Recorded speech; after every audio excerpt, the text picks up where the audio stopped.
زي حقاو سدت دليت كان مملايلكا تمرصو منقد تغيرو زوسد انتخون كوينغنا عبدالعليقا كسعبة زخل حدقا لبغيركا بزي مغنزاب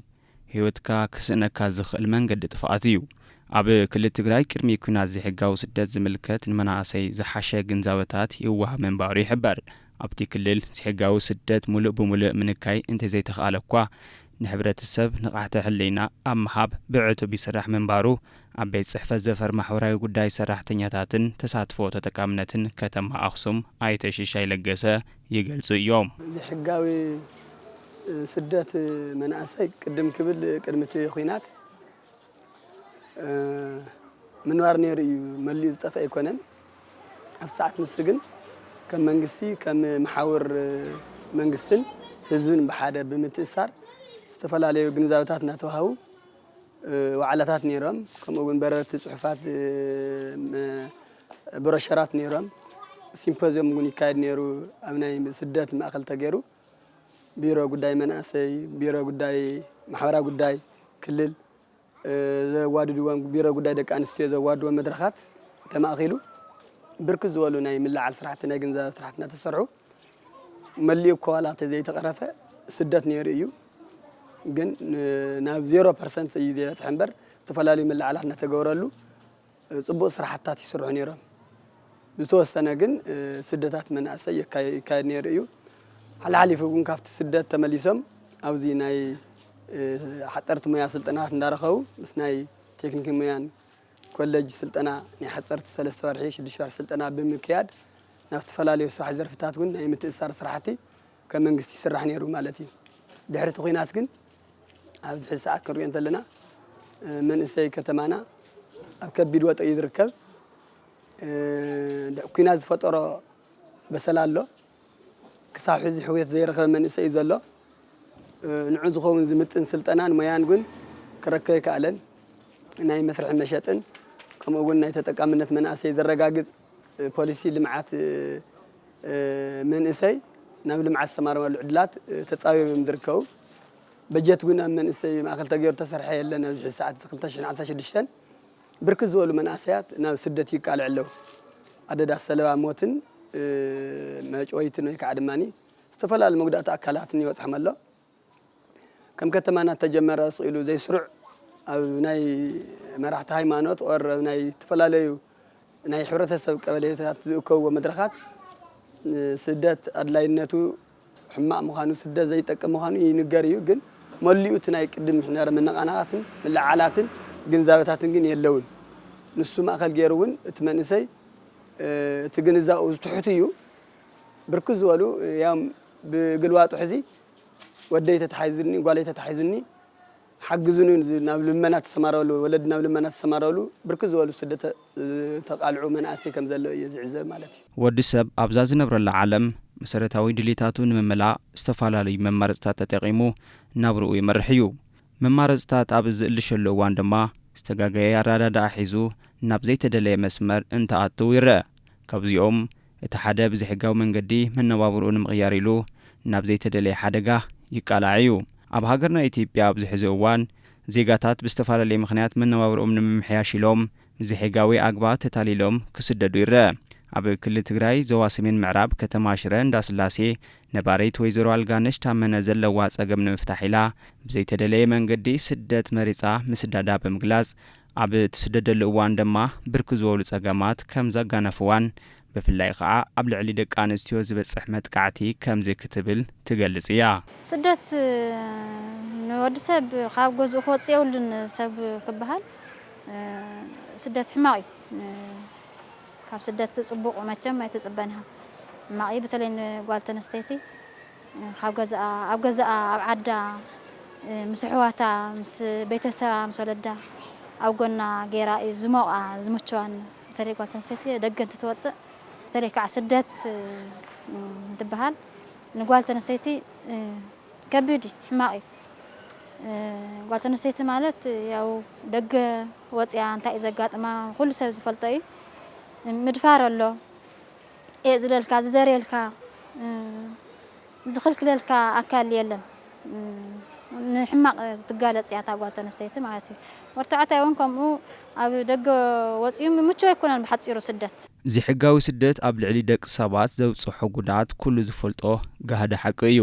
ብዛዕባ ጉድኣት ዘይሕጋዊ ስደት ኣድሂቦም መናእሰይ ነበርቲ ከተማ ኣኽሱም ይገልጹ እዮም ስደት ማለት ብጣዕሚ ሚግሬሽን ማለት እዩ ስደት ማለት ብጣዕሚ ከቢድ ፈተና ፍላይ ኣብ ከመንእሰይ ዓይኒ ኮይነ ክሪኦ ከለኹ ስደት ማለት ተደላይ ዘይኮነ ዝውሰድ ናይ ተስፋ ቆሪጽነት ዝውሰድ ስጉምቲ ወይ ድማ ኣማራጭ ኢለ ዝወስዶ እና ብጣዕሚ ፍላይ ከም ኣኽሱም ተለመደን ከምዚ ዓይነት ስደት መንእሰይ ናብ ስደት ናብ ዓረብ ናብ ዝተፈላለዩ ሃገራት ተሰዲዱ ብባሕሪ ይኸይድ ኣይተለመደን ኣብዚ ዓዲ ፍላይ ኣብ ጦርነት ዘምጽኦ ሳዕቤን እዩ ስለዚ ስደት ብጣዕሚ ከቢድ ኣለነ መግለጽ ስእነሉ ኣነን ስደት ባዕልኻ ዕድላትካ ክትስፍሕ እንዳተገበእካ ተስፋታትካ ክትንግስ እንዳተገበእካ ተስፋኻ ገዲፍካ ናብ ናይ ጸልማት መንገዲ ምምራጽ ኢለ ዝወስዶ እዚ ድማ ብዝተፈላለየ ምኽንያት እዩ ተፈጢሩ ቁልፊ ተዋናነት ጦርነት እኳ እንተኾነ ድሕሪ እቲ ጦርነት እውን ኣብቲ ናይ ሕውየት መንገዲ ዝኒሄ ሕዚ መንገዲ እውን ክስርሑ ዝግብኦም ተፈላለዩ ስራሕቲ ብዘይ ምስርሖም እዩ ሕዚ እውን መንእሰይና ካብ ምስዳድ ደው ዘይብል ዘሎ ስለዚ ዝተፈላለዩ ስራሕቲ ተዝስራሕ ስደት እዚ ደው ክብል ይኽእል ኢለ ዝሓስብ ከም መንእሰይ ግን ሕድሕድ መንእሰይ ኩልና ክንጽየፎ ዝግብአና ተግባር እዩ ኢለ ኣነ ብቻ ነው ዓለይ ብጣዕሚ ድንጽዮን እንዲ ማለት ሕዚ ጋጣም ሰሙን እኳ ይገብርን ሓደኒ ሓፍቱ ተወሲዳቶ ሕዝስ ደው ኢሎምስ ላእኸልና 900 ሽሕ እዮም ኢሎሞ ላእኸልና ተዘሊእኽካልና ሓፍትኻ የተረኽባን ኢኻ ኢሉ ሕዚ ብጣዕሚ ጫኖ ሕዚ ኣካውንት ሕዚ ሂቦሞ እዮም ሕዚ ብሓፂር ግን ኣነ እንታይ ኢለ ዝብል በቃ ምስቲ መንግስቲ ኣብ ናይ መንግስቲ ፀገምኒ እቲ ኣካውንት እንዳተፈለጠ እንዳሃለወ ስልክ ቁፅር እንዳተፈለጠ እንዳሃለወ ሕዚ ተጻሪት ስልክ ቁፅር ሕዚ ያው ናይ ውዙ ስልክ ናይ ጓንሴት ኮይኑ ተረኺቡ ሕዚ ብሓፂር ብኡ ቢልካ ግን እታ ጓንሴት ግን የተሓዘትን ባይዘወይ ማለት ሕዚ መንግስቲ ጠንኪሩ ኣብ ፀጥታ ተዝሰርሕ ነይሩ ክትሓዙ ይኽእል እዮም ኢለ ዝሓስብ ማለት ኣብዚ ግን ተሓበርት ናይ መንግስቲ ኣካላት ተሓበርት እኒአው እዮም ሕዚ ቡክ እንዳለዋወቁ እንዳሃለው ስልክ ቁፅር እንዳሃለወ እዚኣቶም ተጻሪ ዘይተሓዘሉ መንገዲ ግን ያው ናይ ፀጥታ ፀገምኒ ይሄ ኢለ ዝግምት ማለት ስለዚ እዚ ከዓ ያው መንግስቲ ብጥብቂ ተለዓዒሉ ኣካላት ፀጥታ ብጣዕሚ ብቕዓት ዘሎም ኣካላት ፀጥታ ኣዋፊሩ ዘሎ ቦታ እውን ያው ዳህሳስ ተገይሩ ክትሓዙ ይኽእል እዮም ምክንያቱ ኣብ ውሽጢ ዓዲ እውን ኣለው ኢለ ኣነ ዝግምት ማለት ኣብ ውሽጢ ዓዲ ሰብ ተሓዊኡ ቅርሺ ልቐቀሉ ኢለ ዝግምት ኣብ ውሽጢ ትግራይ ንባዕሉ ማለት ስለዚ ያው መንግስቲ ዳህሳስ ገይሩ ያው ሕጊ ብሓፂሩ ሕጊ እዩ ክጥንክር ዘለዎ ማለት ሕዚ ናይ ሕጊ ልሕልሕኒ ማለት ሕጊ ልሕልሕ እዩ ሕዚ ግን መንግስቲ ነዚ ብደንብ ዘይምቆጻር እዩ ማለት ገዛውቲ እኮ ይፍለጥ ሕድሕድ ገዛ እኮ ምፍታሽ ቀሊል እዩ ማለት ማሕበራት ኣዋፊሩ ማለት ኣብኡ ግን ፀገምኒ ናይ ሕጊ ልሕልሕኒ ካብኡ ነቲ ስራሕ እውን ተወሳኺኒ ያው ብኡታት ተደማሚሩ ያው እዩ ተፀገም ዝፈጠሮ ዘለና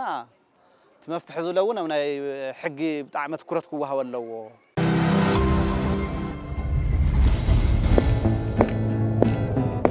ኣብ ከተማ ሽረ እንዳስላሴ ነባሪት ዝኾነት ወይዘሮ ኣልጋንሽ ታመነ ናብ ስደት ዝወፀትሉ ቀንዲ ምኽንያት ከምዚ ክትብል ተብርህ እያ ካብዚ ክወፅእ እናሃለኹ እቶም ሓደ ሓደ በቶም ዝተለወጡ ኢኻ ትርኢ እንደ ኢለካ ሕጂ ኣጋጣሚ ኮይኑ ኣብ ሰዓት ንስኳ ጎስጒሱ ንዕናይ በዚ ንዕናይ በዚ ዘለኒ ሰብ እውን ኣይነበረን ኣጋጣሚ ኣብዚ ዝደለኽዎ ነገር ነይሩ ዝኾነ ዝሓተትክዎ ክሰርሖ ዝደለኹ ኣይተመቸወለይን ኣብዚ ምምላስ ምስ በዝሐኒ ንመንእሰይ ኮንካ ናይ ተስፋ ምቁራፅ ነገር ኣሎ ከምዚ ሕጂ ለቢመ ተዝኸውን ነይረ ናይ ምኻድ ኩን ዝነብር እየ ዝብል ሲካ ብቆልጢፍካ ኩሉፍ ትብል ነገር ሞ ኣብዚ ኻ ዝመላለስ ኣብኡ ከይደ ዘይሰርሕ ሰሪሕ ዘይልወጥ ከምኣቶም ዝዓይነቱ ተሓስብ ሲካ ኣቋራጭ ክትህፍትም ነገር ኣቋራጭ ክትዓቢ ትደሊ እና ብኸምዚ እየ ከይደ እምበር ኣታሊሉ ንሰብ በዝሒ ብዙሕ ተኸርኪረ ዝኸድኩ እውን ኣይኮንኩን ነይረ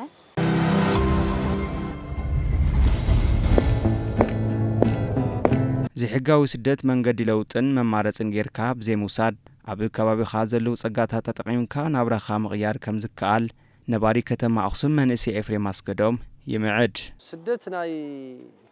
ለውጢ መንገዲ ወይ ድማ ኣማራጭ ናይ ህይወት ኣይኮነን ብዘለ ከባቢኻ ብዝፈጠረልካ ፀጋታት ብዘለው ምዕባለታት እንደገና ኣፀጋሚ ኩነታት እኳ እንተሃልዮም ናይ ባዕልኻ ፈጠራታት ወሲካ ናይ ፈጠራ ክእሎትካ ዳቢርካ ኢኒሺያቲቭ እና ክሬቲቪቲ ዝኾኑ ኣተሓሳስባታት ብምምዕባል ዕድላት ተስፍሕሉ ዳ እምበር ናይ ማራጭ መንገዲ ወይ ድማ ዕድለ ይኾነን ኣልተርናቲቭ ይኾነን ምስሩ even if it's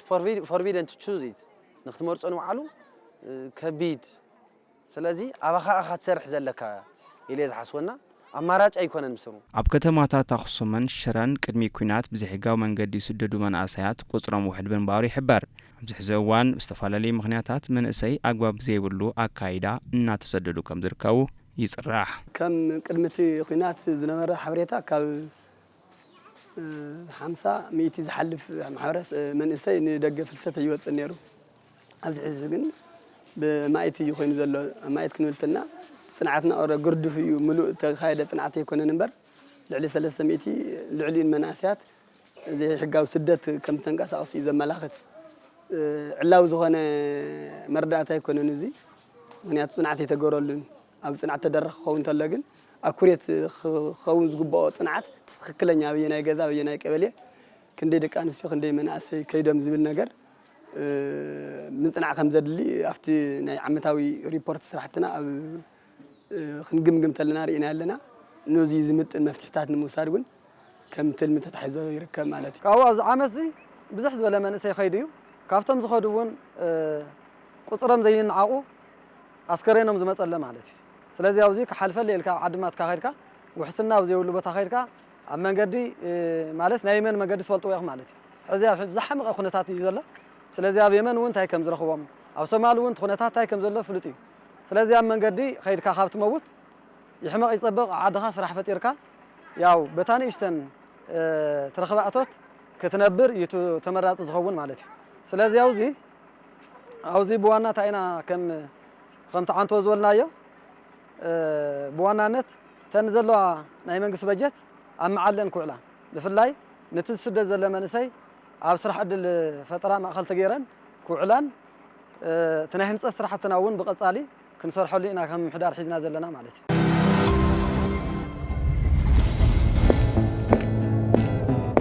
ረብሓ ስደት ከይተረድአት ብዘሕጋዊ መንገዲ ተሰዲዳ ዝነበረት ወይዘሮ ኣልጋንሽ ታመነ ኣብ ስደት ዝነበራ ጻንሒት ከምዚ ዝስዕብ ታካፍል ንዓድኻ 2009 ንዓድኹም ውፅው ዝበሃለሉ ግዜ ነይሩ ሽዑና ወፂና ናብ ዓደይ ክመፅእ ዝኽኣልኩ ማለት እዩ ሕዋተይ እውን ነይሮም ወፂኦም ምሳይ ንዕኦም ኣምሪሐ መፅኣነ ናብዚ ማለት እዩ መፂና እንትነብቅዕ ኣብዚ እውን ሽዑቱ ብዙሕ ምቹው መስቲ ዘይምዃኑ ኣብዚ ንኽንምለስ እውን ደሊና ነርና ሽዑቱ ኣነ ዓለይን ክምለስ ዶ ኢለ ስኢለ ተጋእ መጋእ ናልክዎ ዝነበሩ ኩሉ ሰዓት ኣጋጣሚ ስኢልና እግዚኣብሔር ፈቃድ ኮይኑ እውን ያው ሓዳራይ ሒዘ ክልተ ቆልዑት ወሊዳ ኣነ ተም ሕዋተይ ግን ተመሊሶም ሽዑ ወዲኦም ተመሊሶም ንሶም ታፍቶም ሕዋተይ ሕጂ ትሕማቕነቱ ተሓደ ድሮን ወቂዓቶ ሓደ ኢዱ ተቆሪፁ ኣብኡ ኣሎ ማለት እዩ ኣብ የመን ተሓደ ከዓ ብጥይት ተወቂዑ ክልተ እግሩ ዳርጋንሱ እውን ኣካል ስንኩል ኮይኑ ኣብኡ እዩ ዘሎ ማለት እዩ ራእዮ እዚ ብጣዕሚ ዓብዪ ጉድኣት ሃፍቲ ናይ ዓዲ ሃፍቲ መንእሰይ እዮም እዚኦም ሃፍቲ ናይ ዓዲ ሃፍቲ እውን እዮም እቶም መናእሰይ እዚኣቶም ኣብኡ ራእዮም ቀሪዮም ኣካሎም ጎዲሎም እሶም ብኣካሎም ጎዲሎም ዝለካኒ ይኹም እምበር ዝሞቱ እውን ብዙሓት እዮም ዝኒሄው በተለይ ኣብቲ ደረጃ ንሱ ዝኒሄው ናይ ካልእ ስራሕቲ ናይ ሓሽሽ ገለታት ኣብኡ ዝሰርሕዎ ዘለው ብዙሕ ጥፍኣት እኒአ ብዙሕ ሞት እውን እኒአው በተለይ ኣብዚ ሕጂ ሰዓት ብዙሕ መርድእ እኒአ ብዙሕ ሰብ ይመውት ኣሎ እቲ መንእሰይናስ ይመውት ኣሎ ኣብዚ ዓዱ ብንእሽተይ ነገር ተታሒዙ ጥጡሕ ባይታ ተፈጢሩ ኣብ ዓዱ እንተዝሰርሕ ዓዱ እንተዝነብር ናይ ዓዲ ሃፍቲ እውን እዩ እዚ መንእሰይ እዚ ንባዕሉ እውን ዓድማቱ ይጠፍእ ኣሎ ዓድማቱ ኣካሉ ይጎድል ኣሎ እታ ጓል ተነስተይቲ ዓድማታ ትደፈር ኣላ ብዙሕ ጉድኣታት ይበፅሕ ኣሎ ኣብ ዓዶም መፅኦም ግን ብንእሽተይ ነገር ተታሒዞም መንግስቲ እውን ተሓባቢርዎም ኣብ ዓዶም ተዝነብሩ ኣነ ይመርፅ መንእሰይ ብዘይሕጋዊ ስደት ንኸይስደድ ኣብ ከባቢኡ ዝተፈላለዩ መማረፅታት ፈጠራ ስራሕ ብዘይ ምምችቻው ከም ዝኾነ መተሓባበሪ ከይዲ ስራሕ ፈጠራን ዘፈር ተጠቃምነትን ከተማ ሽረ እንዳስላሴ ኣይተሓጎስ ገብረትንሳኤ ይገልጹ እዮም ከም መንግስቲ እውን ያው እቲ መንእሰይ ዘልዕሎ ሓሳባት ትኽክል እዩ ማለት እዩ ሓደ ኣብዚ ሕዚ እዋን ናይ ፋይናንስ ትካላትና ጥራሕን እየን ዘለዋ ትፈልጥዎ እንትኮንኩም ማለት እዩ ስለዚ ኣብዚ ከም ደደቢት ማክሮ ፋይናንስ እውን ምንም ናይ ልቃሕ ኣክሰስ ዝበሃል የለን ልቃሕ ስለ ዘይወሃብ ናይ መስርሕ መሸጣ ቀረብ እውን ስለዚ የለ ብኣግባቡ ኣብ ዓዱ ሰሪሑ ዝበልዕሉ ኩነታት ጽቡቕ ስለ ዘይኮነ ትናይ መንእሰይ ፍልሰት ዋሕዚ በብመዓልቱ ያው ናወሰኸ ይኸይድ ኣሎ ማለት እዩ ስለዚ ኣብዚ ኣብ ቀጻሊ ግን ከም ትልሚ ከም ምምሕዳር እውን ክንሰርሐሉ ዝግባእ ስራሕቲ ዋና ትናይ ስራሕ ዕድል ፈጠራ እዩ ማለት እዩ ትናይ ስራሕ ዕድል ፈጠራ ማእኸል ጌርና ካልኣይ ትናይ ህንፀት መናእሰይ ዘሎ ክንሰርሕ ከም ምምሕዳር ዝሓዝናዮ ትልሚ እዩ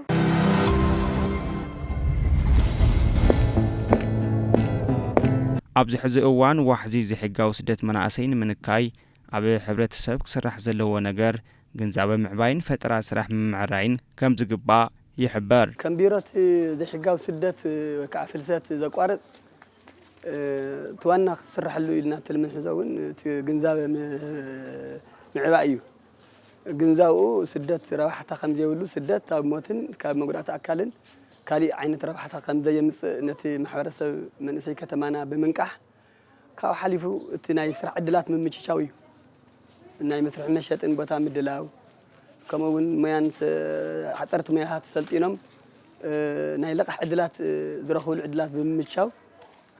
ምስ ናይ መንግስታውን ዘይመንግስታዊ ገበርቲ ሰናይ ትካላትን ብምትእስሳር ዝተፈላለዩ ስራሕቲ ንምስራሕ ከም ትልሚ ኣሎ ከም ከተማና ኣብዚ ዓመት እዚ ሕዚ ብሕርሻ ናይ ሓረስቶት ቴክኖሎጂ ማእኸል ዝገበረ ፅንዓት ምትእስሳር ከባቢ 45 መናእሰይ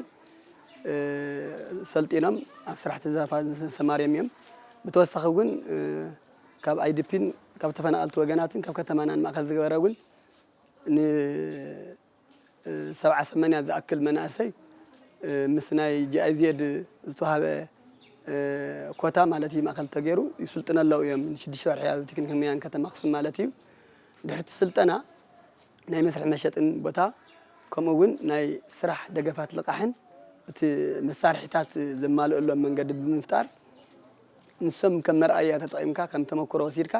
ነቶም ካልኦት መናእሰይ እውን ኣብ ዝተፈላለዩ ዘርፍታት እቶም መንእሰይ ዝደልይዎም ድሌት ስራሕ ሞያ ማእኸል እናገበርና ስልጠናታትን ናይ ልቃሕን ናይ ተኣሽም ንምምችቻ ምስ ቤት ፅሕፈት ማሕበረ ኢኮኖሚ ናይቲ ከተማ ብምትእስሳር ዝተፈላለዩ ዕድላት ንምትእትታው ከም ትልሚ ተታሒዙ ኣሎ ኣብዚ ከም ብሰፊሕ ነገር ተሰሪሕሉ መንእሰይና ካብቲ ዝነበረ ሰፊሕ ስደት ወይ ከዓ ፍልሰት ዝቋረፀሉ መንገዲ ክንፈጥር ዝሓዝናዮ ኣንፈታት ኣለዉ ማለት እዩ ግንዛበ ዝብል ያው ከም ጣብያ ይወሃብ እዩ ብዙሓት ኣኼባታት ይካየዱ እዮም ታየለ ግን ፀገም ሓደ ናይ ህዝቢ መንእሰይ ናይ ዘይምእካብ ፀገም ኣሎ ብዙሕ መንእሰይ ከምቲ ዝድለይ ይእከብን እምበር ግንዛበ ይወሃብ እዩ እንታይ ግን መንእሰይ ጥያቄ ግን ሃይ መሳርሒና ክንበልዕ ዝብል እዩ ብዙሕ ብተደጋጋሚ እውን ፀርዑ ይመፁ እዮም ተወሲዶም ብተናፀል ይመፁ ብውዳዊ ይመፁ ጨኒቆና እንደ ስራሕ ፍጠረልና ዝብሉ ማዕትዮም ዝመፁ ማለት እንታይ ምሆንብሎም ብሓፂሩ ያው ግዜ ተፀበዩ ንእሽተይ መፍትሒ ተመፀ ኢልና ንሰዶም ማለት እዩ ከም ግንዛበ እውን ያው ኣብቲ ኣኼባታት ይወሃብ ግንዛበ ያው ስደት መፍትሒ ከም ዘይኮነ ዓድኻ ንእሽተይ ብታት ተረኸበት ንእሽተይ ተኻፊልካ ሃፍታም እውን ንድኻ እንዳሓገዘ ክንወፃ ከም ዘለና ያው እቲ ግዜ ክወግሕ እዩ ኢልና ኢና ያው ተስፋ ንገብር ሕዚ ብኡ ግንዛበ ይወሃብ ከም ጣብያ ማለት እዩ ታየለ ግን ትፀገም ብሓፂሩ እቲ መንእሰይ ሕዚ ስኢሉ በቃ ብጣዕሚ ተስፋ ቆረፅ እዩ ኣብኡ ትፀገም ኣሎ ያው ብደንብ እውን ልቢ ኢሉ እውን ኣየዳምፅን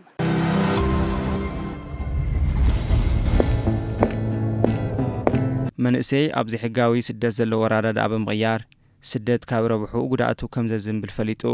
ኣብ ዓዱ ዘላቶ ፀጋ ተጠቒሙ ስኽን ኢሉ ስርሑ ሰሪሑ ክቕየር ከም ዝኽእል መናእሰያት መኽሮም የካፍሉ እዮም ኣነ ንመንእሰይ መኽሮ ዝደሊ ስኽን ናይ ምባል ባህሪ ክህልወና እኒአዎ መጀመርያ ባህሪኻ ስኽን ዝበለ ማለት ህድእ ኢልካ ዝኾነ ነገር ኣስተውዒልካ ክትኸይድ እኒአካ ግድን እንታ ዝደለኻያ ወዲያው ክትገበረልካ ክትደሊ የብልካን ፅዒርካ ተመላሊስካ እቲ ነገራት ከተመቻችው ከም ዘለካ ካብተን ኣብ ባዕለይ እንዴት ዝወስዳ ቀሲሎም ከመቻችው ከም ዘለዎም ስደት ሕማቕ ከም ዝኾነ ሕጂ ንዓለይ ኣቲ ሰዓት ንሱ መንእሰይ ኮይነ ዝኾነ ነገር ኣይፃወርን በቃ እዚኣ ትገብርለይ ትኾንኩም ግበርለይ ዘይትገብርለይ ትኾንኩም ከዓ ኢለ ከይደኣን እናሱ ከዓ ንዓይ ኣየዋፀንን ኣምላኽ ምሕርኒ ካብ ሞት ወፅየ ዋላ ንምፃእ እምበር ከምዚ ናይ ኣብዚ ሕጂ ሰዓት ኮይነ እንተዝኸውን ምስ መንግስቲ ቀሲለ ተረዳድየ ኣብዚ ሕጂ እኮ ናይ እንዳ ስሚንቶ ማሕበር እኮ ኣደራጅኒ መንግስቲ ኣብ ናይ ስሚንቶ ማሕበር ተደራጀ ያው ዋላ እኳ ብዙሕ ኣይንለወጥ ኣብቲ ደረጃ ንሱ ቀስ በቀስ ክልወጥ ዝብል ተስፋ ግን ኣለና ኣነ ማለት እዩ ተለይ መንግስቲ እንድሕር ኣመቻችዎ ትኹነታት ተተመቻችዩ ክሰርሕ ሕስ ክልወጥ ዝብል ተስፋ ኣለና ኣነ ነዞም ኣሕዋተይ መናእሰይ ዝመክር ክመሃሩ ክእሉ ኣለዎም ደጊሞም ክሓስቡ ክእሉ ኣለዎም ምርኣይ የድሊ ዝኾነ ነገር እንትትመርጽ እንተለኻ ሳይድ ኢፌክቱን ስትሬንግዙን ምርኣይ የድሊ ጽቡቕነቱ ኣውንቱን ኣሉቱን ምርኣይ ስለ ዘድሊ ሰከን ኢልካ ምሕሳብ የድሊ ስኽልካ ሸሊካ ውሳነ ምውሳነ እውን ትኽክል ኣይኮነን መሓዛ ኣለዎ ዓርከ ኣለዎ ቤተሰብ ኣለዎ ምስ ቤተሰቡን ምምኻር ኣብ ከባቢኡ ዘሎ ማሕበረሰቡ ምዝታይ የድሊ ምክንያቱ እዚኣተን ናይ ባዕለን ዋጋ ስለ ዘምጽኣ እዩና ዝኾነ መንእሰይ ስደት ኣማራጺ ኢሉ ክወስዶ ይግባእን ኢለ ዝሓስብ ስለዚ ተፈላለኹም ንስደት ተሰዲዱ ዘሎ መንገዲ ዘለዉ ሰምዕ እንታልዩ ሕዚ ክስደድ ናይ ምስዳድ ፕላን ዝሓዘ ወይ ድማ ክስደድ ድሌት ዘለዎ ሰብ እንታልዩ እውን ብጣዕሚ ርግእ ኢሉ ክሓስበሉ ዝግባእ ስደት ማለት ህይወትካ ንዓሳ ምግባር ማለት ምዃኑ ፈሊጡ ኮታስ ከም ባዕሉ ንባዕሉ ነቂሑ ናይ ስራሕ ዕድላት ምፍጣር ኣብ ከባቢኡ ዝፍጠሩ ዕድላታት ጸጋታት ተጠቂሙ ኣብ ምጥቃም ምስ ማሕበረሰብ ምስ ከባቢኡ ምስ ቤተሰቡ ዘትይውን ከባቢኡን ባዕሉን ዝቕየረሉ ዕድላት ከስፍሕ ኣለዎ ኣብ ባዕሉ ክሰርሕ ኣለዎ ኢለ ዝሓስብ እንድሕር ነው ሕዝኒ ትግራይ ዝኒ ኩነታት ዋላ እኳ ሰጋእነ ጸያፍን እኳ እንትኹም ብዙሕ መንእሰይ ዘበረታትዕ እኳ እንተዘይኮነ ግን እቲ መንግስቲ ድማ እቲ ግዝያዊ መንግስቲ ትግራይ ይኹን ፌደራል መንግስቲ ናብ ልቦኖም ተተመሊሶም ነቲ መንእሰይ ካብ ስደት ዘገላግል ስራሕ ዕድላት እንተፈጢሮምሉ ድማ እቲ መንእሰይ ከምኡ ዓይነት ሓሳባት ኣይኮነ እንዶ ክስደድ እቲ ሓሳብ ንሱ እኳ ናብ ርእሱ ናይ ምምጻእ ዕድላት ዘሩ ክገብር ይኽእል ይሓስብና ንዝኾነ መንእሰይ ግን ብስሩ ስደት ኣማራጺ ኣይኮነን ስደት ክንጸየፎ ዝግባእ ነገር እዩ ማሙካ ሰላምካ ገዛኻ እዩ ጽቡቕ ተሰዲዶም ወረ ናይ ሬሳ ኢና ዝበዝሕ ንሰምዕ ወይ ወረ ናይ ገንዘብ ምውጻእ ኢና ንሰምዕ ስለዚ ምንም ዋጋ ዘለዎ ኣትራፊ ነገር ኣይኮነን ስለዚ ናይ ራእያ ስላሴ ዝኾነ ፍጡር ኩሉ መንእሰይ ድማ ህይወቱ ባዕሉ ክውስን ክኽእል ኣለዎ ስደት ክጽየፍ ክኽእል ኣለዎ ኢለ ሓስብ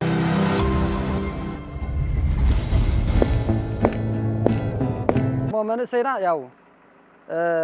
ወላድ እውን ናይ ባዕሉ ስሕተት ኣለዎ እዚ ወላዲ ከባቢ የመን ከይዱ ከባቢ ሊብያ ከይዱ 1 ሚልዮን ካውን ላዕሊ እዩ ዝልኽ ዘለ ማለት እዩ ስለዚ ወድኻ ብህይወቱ ምህላውን ዘይምህላውን ብህይወቱ ኣብቲ ዝደልዮ ቦታ እውን ምብፅሕን ዘይምብፅሕን ከረጋገጽካ እዚ ዝኣክል ገንዘብ ካብ ትልኽ ንእሽተን ገንዘብ ጌርካ ውላድካ ኣብ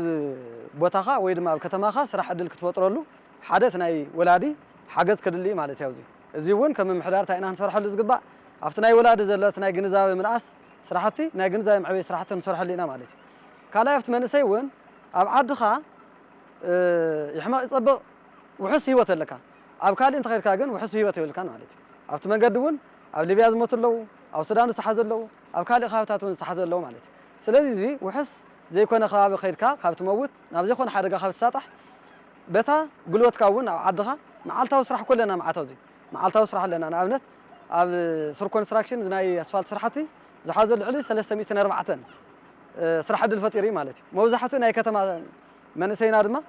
ያው ኣብ እንዳጫት ኣብ ዘይኮነ ቦታታት እዩ ዝውዕል እዚ ድማ እንታይ እዩ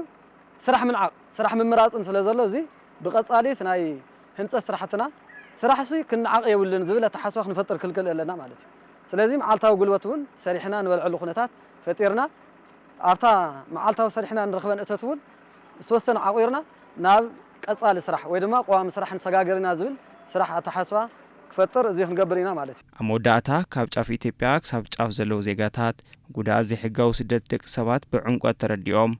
ናይዚ ጸገም መፍትሒ ኣካል ክኾኑ ከም ዝግባእ መልእኽትና እዩ